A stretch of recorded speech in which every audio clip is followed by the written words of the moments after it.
ஆட்சி, கூட்டணி ஆட்சி அதெல்லாம் இல்லை. எங்களுக்கு வேண்டியது நல்லாட்சி, மக்கள் நலன் சார்ந்த ஆட்சி, நாட்டுக்கு மக்களுக்கும் வேண்டிய விரும்பிய ஆட்சி. அது ஏதாவது இருக்கா சொல்லு.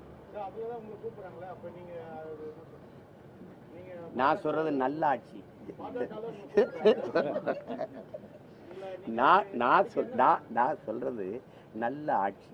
இது ரொம்ப ஒரு கேள்வியை ஒரு பரீட்சையில் ஒரு தேர்வில் கேட்டு விட்டுறணும், அதுக்கு பதில் எழுதியாச்சுன்னா.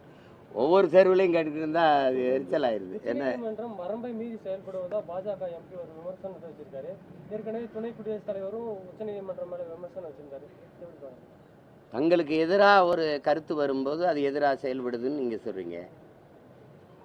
இப்போ நான் இதை பலமுறை அந்த கருத்தை வலியுறுத்தி பேசினேன். இந்த நாட்டை ஆள்வது நாடாளுமன்றமும் சட்டமன்றமா அல்லது நீதிமன்றமான்னு கேட்டிருக்கேன்.